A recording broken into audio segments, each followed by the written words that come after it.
Alors déjà, merci d'être présent pour ce webinaire. On a la chance d'être dans les locaux de Google, donc merci à Google France, et puis d'accueillir notre client Chris Group pour ce webinaire sur l'offre Zero Trust autour de Beyond Corp. Avant de commencer sur le sujet, je propose qu'on fasse un rapide tour de table pour nous présenter. Bon, je vais commencer. Donc moi, c'est Julien Delosière. Je suis responsable de l'offre sécurité au sein de Devoteam Google Cloud. Ça fait une quinzaine d'années que je travaille dans la cybersécurité. Je suis accompagné de Guillaume. Oui, bonjour, Guillaume Aubert. Je travaille chez Google Cloud Security et j'occupe le poste de Regional Security Architect pour la zone IMIA. Et mes sujets de prédilection, notamment Beyond Corp Enterprise, mais aussi d'autres sujets de sécurité comme SCC Premium. Xavier Laurent, je suis directeur technique au sein de Chris Group. Je m'occupe de tout ce qui est infrastructure et sécurité pour l'ensemble du groupe. Merci à vous deux. J'en profite, n'hésitez pas à mettre vos micros en mute au cas où vous auriez oublié. Merci à vous. Alors voici l'agenda du webinaire. L'objectif c'est de faire un rapide contexte sur ce que c'est l'approche Zero Trust, même sans rentrer trop en détail, mais pour qu'on ait une overview de ce que c'est. Ensuite, Guillaume pourra nous partager quel est le produit Beyond Corp Enterprise, les différentes fonctionnalités au sein de BCE, donc son petit nom. On pourra faire un échange avec Chris Group sur le sujet, le retour d'expérience de la mise en place de BCE dans le contexte client. Et à la fin, sous forme de conclusion, on aura des sessions de questions-réponses. N'hésitez pas à utiliser le chat pour poser des questions. On les traitera plutôt à la fin pour pas que ce soit un rythme cassé. Donc, n'hésitez pas et au fil de l'eau, on les reprendra chacune les unes derrière les autres. Alors, le contexte. Aujourd'hui, depuis de nombreuses années, on avait aujourd'hui les clients se protégeaient par ce qu'on appelait une sécurité périmétrique. L'objectif, c'était quoi? C'est que la plupart des assets étaient dans le SI de l'entreprise. On utilisait des serveurs dans le data center tiers, mais qui appartenaient à l'entreprise. Les assets, les serveurs, la partie messagerie, l'ensemble était dans l'entreprise. On partait du constat que tout ce qui était dans l'entreprise était sécurisé, et tout ce qui était ailleurs, donc en dehors de la sécurité périmétrique, était non sécure, ce qu'on appelait avant le mode château fort. Ça aujourd'hui, ça a complètement justement cassé, parce qu'aujourd'hui, on s'est rendu compte qu'il y avait les identités qui pouvaient être compromises par divers moyens, on va les voir. Les appareils, que ce soit le laptop ou le personal device, pouvaient être compromis par différents moyens. Ça peut être du phishing, ça peut être différents cryptolockers ou autres. Les pare-feux tels qu'on les connaissait il y a une quinzaine d'années, pare-feu réseau, on appelait ça, il ne suffit plus. Aujourd'hui, il faut analyser le device et l'utilisateur et différents points. Donc, on ne peut plus utiliser que le pare-feu tel qu'on le connaît. Et le VPN. Alors, le VPN était quelque chose de très coûteux, que ce soit en argent comme en temps humain. Coûteux parce qu'il fallait continuellement mettre à jour et acheter des licences. Et côté temps humain, avec la TMA, où il fallait continuellement mettre à jour les applications, les politiques de sécurité, pour que justement les utilisateurs de l'entreprise ou des tierces puissent connecter à l'intérieur de l'entreprise. Donc tout ça, l'objectif, c'était de se dire, cette confiance implicite, aujourd'hui, elle est insuffisante. Pour revenir sur les menaces, il y a 3 types de menaces qui ont été identifiées. La première, et ça on l'a vu, on le fait encore dans de nombreux audits, on le voit souvent, l'accès aux données est souvent trop permissif. Soit il y a des applications qui sont ouvertes à l'extérieur, soit il y a des différents droits qui sont ouverts, soit on a déjà eu des points où il y a des adresses externes qui sont droits à la donnée. Donc, suite à ces audits, on se rend compte que l'accès aux données est beaucoup trop permissif. La deuxième type de menace aujourd'hui rencontrée, c'est la partie phishing et spoofing. Phishing, vous connaissez tous, c'est le fameux mail qu'on reçoit et qu'on clique, et malheureusement, ce n'est pas le bon nom de domaine qui est derrière. Et le spoofing, c'est d'essayer de récupérer de la donnée. Ça, c'est la deuxième type d'attaque. Et la troisième, c'est cette partie, on pourrait dire DLP, de Data Loss Protection, c'est les documents confidentiels aujourd'hui où il y a la fuite de données. Et On l'a encore entendu aux infos il n'y a pas très longtemps, si je dis pas de bêtises, pour les JO de Paris, bah voilà, typiquement, c'est ce genre d'information, la fuite de données sur les données confidentielles. Et tout ça, et à l'heure du cloud et du SaaS, on se rend compte que cette stratégie n'a plus lieu d'être. Il faut aller partir ce qu'on appelle la confiance zéro, zéro trust, parce qu'aujourd'hui, on est dans l'ère du cloud, on utilise GCP, on est dans l'ère du SaaS, on utilise Workspace, ServiceNow et Salesforce, différentes solutions cloud, et donc, ou SaaS. Et donc, on peut plus avoir cette sécurité, ce qu'on appelle périmétrique, et donc, il faut analyser l'ensemble des données et l'ensemble des flux qui circulent. Pour ça, la nouvelle approche de la sécurité, c'est quoi? La confiance zéro, c'est il n'y a plus de réseau dit secure, que ce soit le réseau interne ou le réseau externe, il doit être considéré de la même niveau de sécurité. Il n'y a plus de ce qu'on appelle de gage de confiance. Chaque terminal, que ce soit un laptop, chaque utilisateur, donc l'être humain, ou chaque flux réseau, que ce soit le Wi-Fi ou du RJ45, peu importe, doit être authentifié et autorisé. Moi, si je dois me connecter sur le réseau de l'entreprise, Julien Deleuzer, avec le laptop d'Evoteam, utilisant un réseau sécure. S'il y en a un des trois minima qui n'est pas sécure, je dois avoir une authentification supérieure. Et bien évidemment, la politique d'accès. Je l'ai dit tout à l'heure sur la partie VPN, les politiques de sécurité doivent être dynamiques. On ne peut plus avoir des politiques de sécurité statiques. Et aujourd'hui, elle doit être dynamique parce que les applications sont dynamiques. Les utilisateurs bougent, changent facilement de groupe ou de région. Donc les politiques d'accès doivent être dynamiques par rapport à ce sujet-là. Je vais laisser la parole à Guillaume sur la présentation de Beyond Corp et sur les fonctionnalités. Merci Julien pour cette introduction. Donc sur la partie Beyond Corp Enterprise, donc effectivement, ou BCE, déjà un petit rappel sur la genèse de ce nom. En fait, ce qu'il faut savoir, c'est que Beyond Corp, c'est le nom interne au déploiement Zero Trust chez Google. Vous l'avez peut-être déjà consulté. En fait, il y a un white paper qui s'appelle Beyond Corp, qui est sorti en 2014, qui explique justement pourquoi cette démarche Zero Trust, comment l'implémenter et comment chez Google, finalement, on l'a mis en place. Donc aujourd'hui, Beyond Corp, c'est utilisé par tous les employés Google. Donc nous, quand on accède à des applications internes, on le fait de manière complètement transparente par l'intermédiaire de Beyond Corp. Et donc, fort de cette expérience du déploiement Zero Trust chez Google, on a souhaité en fait permettre à nos clients de pouvoir bénéficier de cette expérience, et d'où la sortie en fait de ce produit Beyond Corp Enterprise. Donc ici, je vais vous présenter rapidement les grands traits du produit. Donc au travers de ce schéma ici, ce qu'on voit sur la partie droite en haut, ce sont les applications type SaaS. Et donc, avec Beyond Corp, on va être en capacité de conditionner l'accès à ces applications SaaS. Et donc, le conditionnement de ces accès se fera avec des règles d'accès qu'on appelle Context Aware Access. Donc, on peut déployer. Donc, ces règles, on peut aussi les utiliser pour des applications qui vont être hébergées chez GCP ou dans d'autres cloud providers ou même dans des data centers on-prem. Et sur cette partie GCP, en fait, on va utiliser un composant qui s'appelle IAP, Identity Aware Proxy. Et donc, ce composant va nous permettre de protéger l'application web qu'on va publier par l'intermédiaire d'IAP, c'est-à-dire qu'on va forcer l'authentification de l'utilisateur, et en même temps, on va appliquer des conditions d'accès qui sont spécifiques à l'application, qui sont spécifiques à l'utilisateur, au groupe d'utilisateurs. Donc ici, pour faire ça, en fait, côté client, donc la partie gauche, ici, on voit User Device. La force de Beyond Corp, c'est qu'on ne va pas utiliser d'agent, on ne va pas installer un agent spécifique sur le poste de travail ou sur le mobile. On ne va pas déployer une configuration proxy particulière. En fait, on va utiliser Chrome, le navigateur Chrome, pour mettre en place les stratégies d'accès au travers de Beyond Corp Enterprise.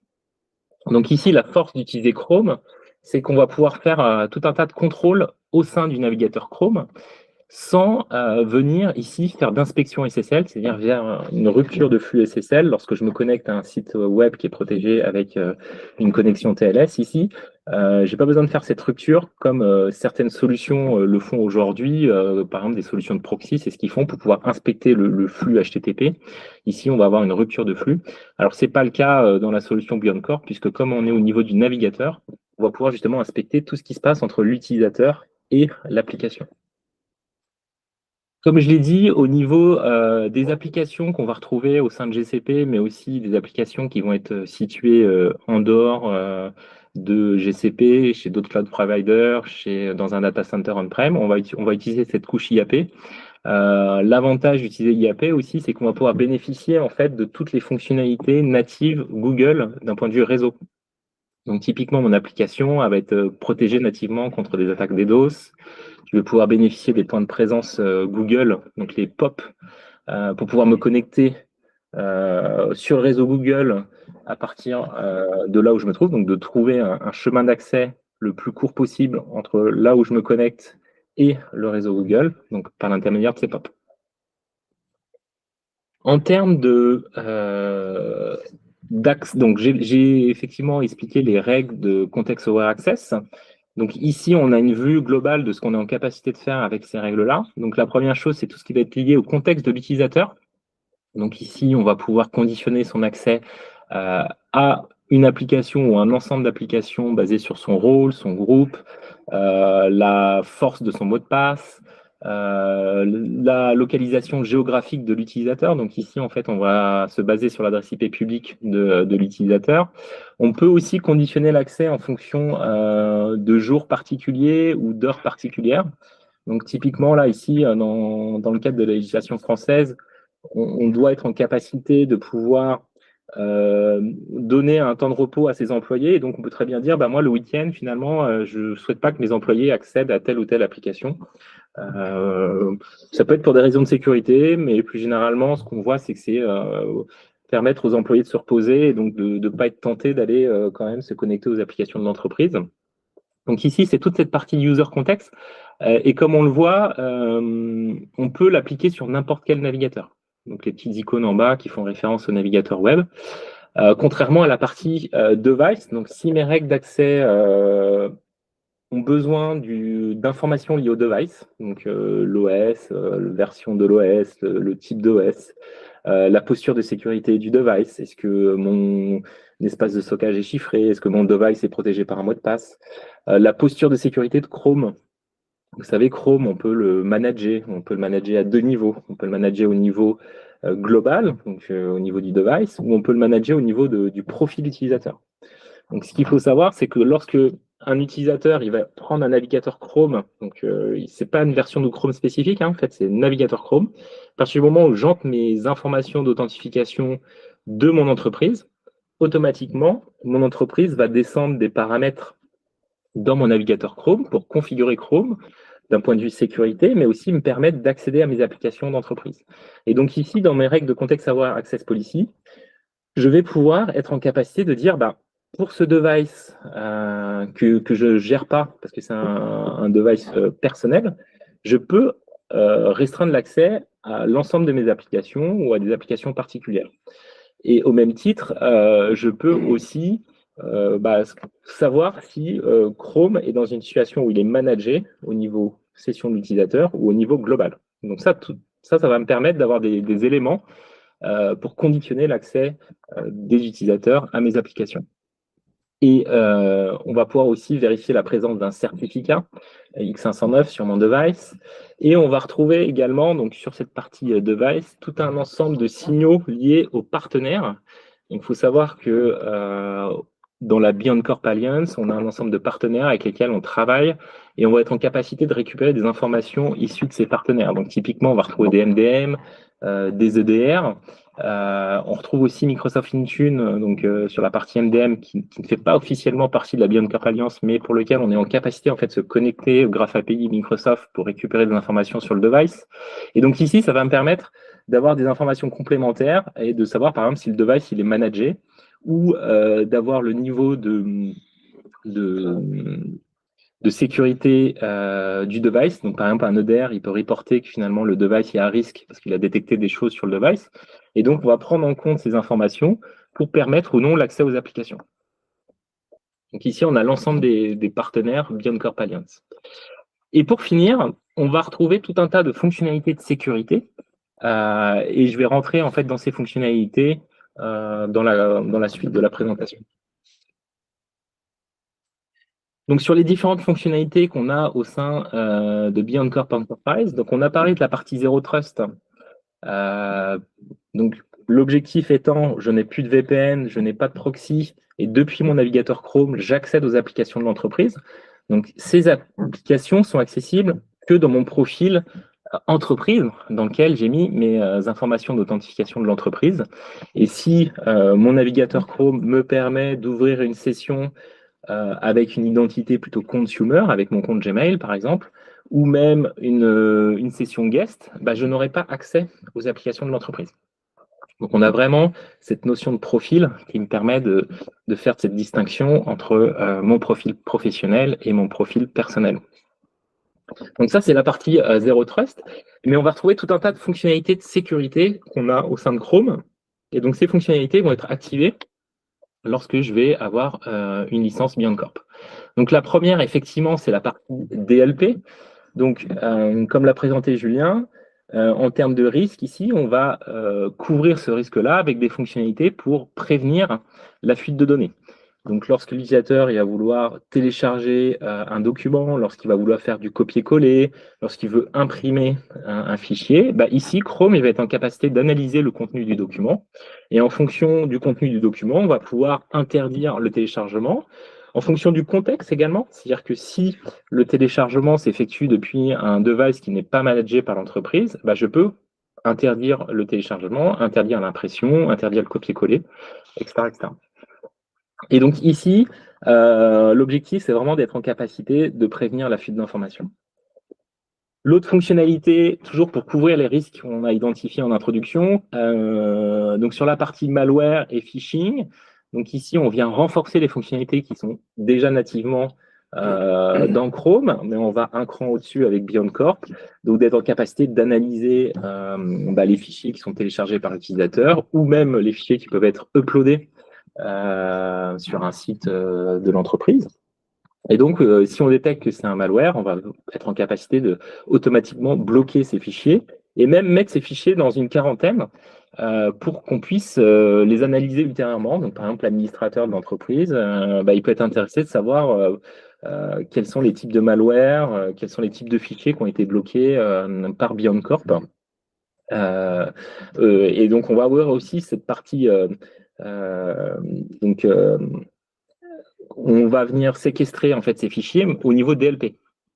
Donc en termes de, on peut aussi séquestrer ces fichiers au niveau DLP pour également essayer de comprendre pourquoi Beyond Corp a bloqué ces fichiers et peut-être aussi venir fine-tuner les règles DLP. Donc ici, en termes de détection malware, on va avoir plusieurs niveaux au niveau de Chrome. Le dernier niveau étant de faire une détonation du fichier dans une sandbox dans le cloud. Toutes ces informations de sécurité nécessaires à la compréhension finalement des risques de sécurité pour l'entreprise, on va les loguer. Donc ici, l'objectif, ce n'est pas de loguer tout ce que fait l'utilisateur dans Chrome, tous les sites qu'il a visités, mais c'est vraiment de loguer toutes les informations portant un risque de sécurité. Donc, par exemple, si j'ai des règles de DLP qui ont été activées, si j'ai des malwares qui ont été bloqués dans mon navigateur Chrome. Toutes ces informations vont remonter dans ma console d'administration Google Workspace et je suis également en capacité d'envoyer très facilement avec des connecteurs qui vont bien ces informations vers mon SIEM, donc ça peut être du Chronicle, ou ça peut être d'autres solutions. Et puis, si je n'ai pas le connecteur de disponible, on peut faire du Cloud PubSub. Donc ici, récupérer ces informations pour les renvoyer vers un autre SIEM. Donc ici, très facilement, exploiter ces données et venir enrichir ma télémétrie de sécurité liée aux actions comportant un risque lié à Chrome.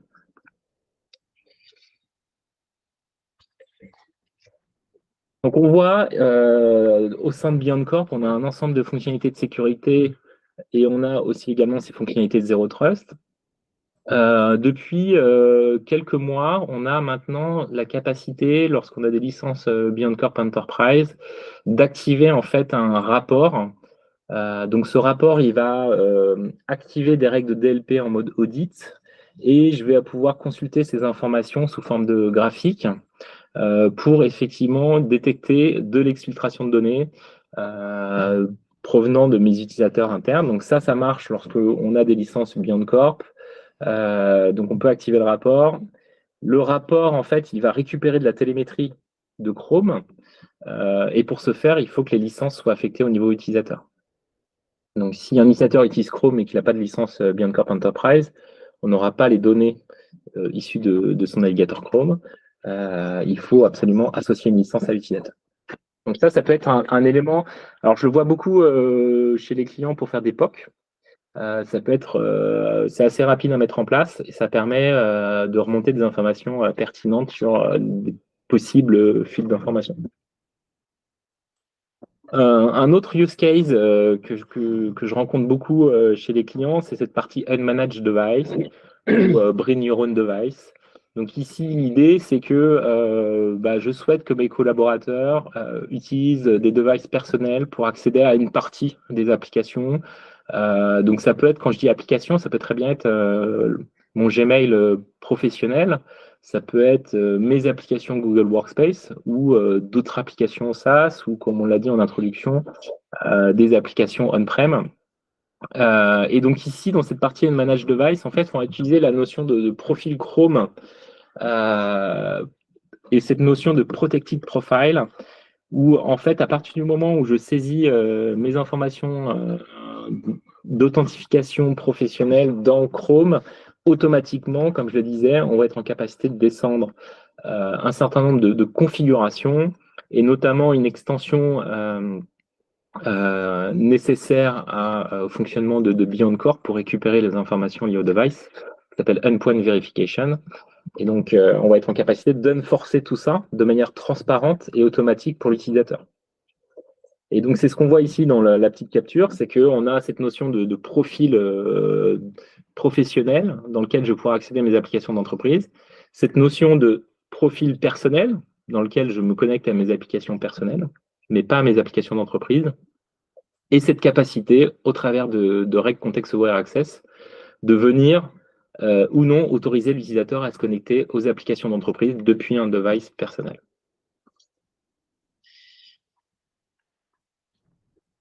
Donc ici, on a rapidement essayé de faire le tour de cette solution Beyond Corp Enterprise.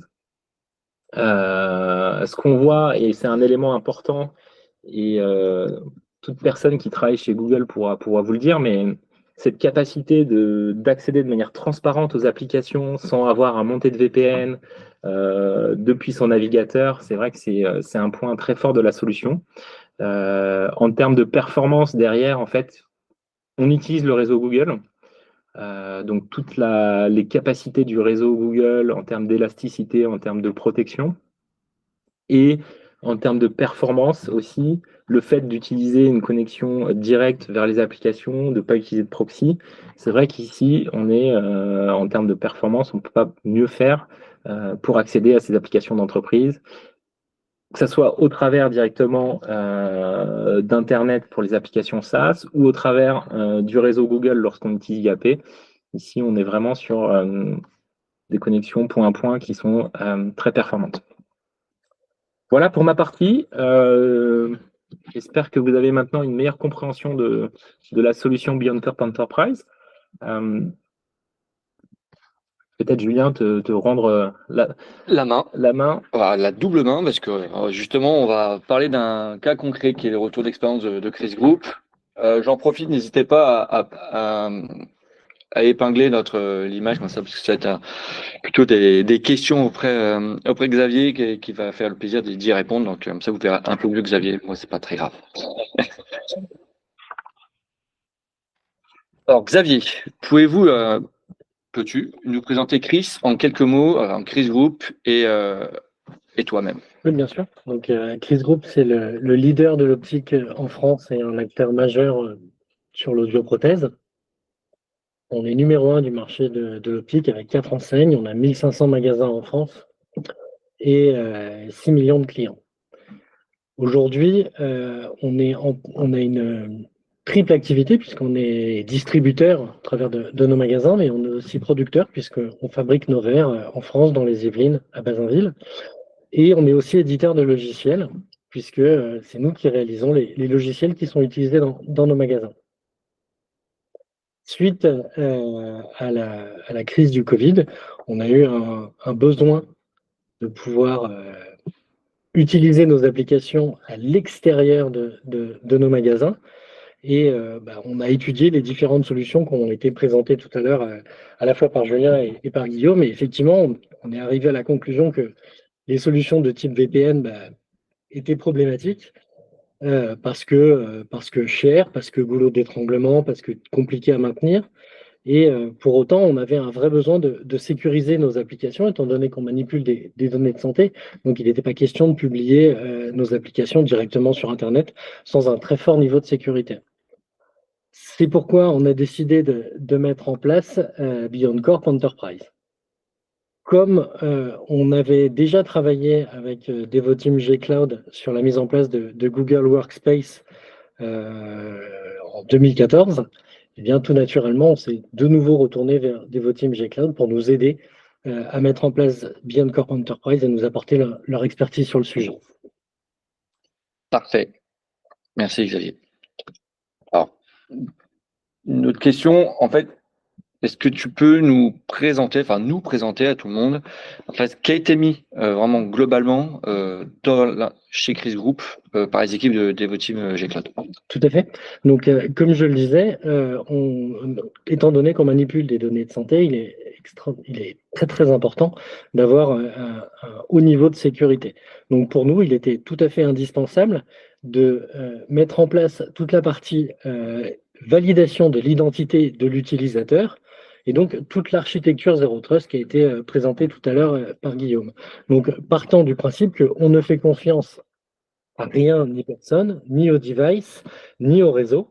Et c'est en combinant la validation de l'identité, la validation du device, la validation des différentes règles de sécurité, comme on l'a expliqué, où est-ce que je me trouve géographiquement, est-ce que j'essaye d'accéder à mon application à une heure à laquelle c'est autorisé, est-ce que mon device a bien les bonnes extensions, notamment la partie endpoint verification dont on a parlé. Et c'est la concomitance de toutes ces règles qui fait que l'utilisateur va être autorisé à entrer dans l'application. Ouais, c'est toute la partie IAP qu'a tout à l'heure a dit Guillaume. Tout à fait, c'est toute la partie IAP, c'est donc le proxy IAP qui va vérifier l'ensemble des règles, qui va récupérer les informations à la fois sur l'utilisateur, sur le device, sur le contexte de la connexion et qui, en fonction de la validation ou non de ces règles, autorisera la connexion de l'utilisateur. Donc là, on a parlé de toute la partie mise en place et projet. Alors maintenant, est-ce qu'on peut faire un retour, c'est quels ont été les bénéfices côté Chris Group, et est-ce que tu peux nous donner 2-3 use cases que aujourd'hui vous utilisez au quotidien? Les bénéfices, c'est que, comme on l'a dit, ça nous a permis de pouvoir avoir une continuité d'activité sur nos applications, y compris quand on ne pouvait pas accéder à nos magasins, et même maintenant, puisqu'on a un certain nombre de tâches qui sont réalisées en magasin, mais qui ne nécessitent pas la présence du client, et qui par conséquent, je parle surtout de tâches administratives, et par conséquent, on peut faire maintenant à l'extérieur du magasin, tout en maintenant un contexte de sécurité fort. Donc les use cases qu'on a, ça va être justement tout ce qui est réalisation des tâches administratives liées à la vente d'un équipement optique ou audio, tout ce qui est toute la partie tiers payant, après pour le magasin en lui-même, tout ce qui va être comptabilité, etc., qui ne nécessite pas forcément du tout d'être en magasin, puisque à partir du moment où on fait de l'administratif en magasin, on réduit sur la surface de vente et donc on limite l'accueil du client. Et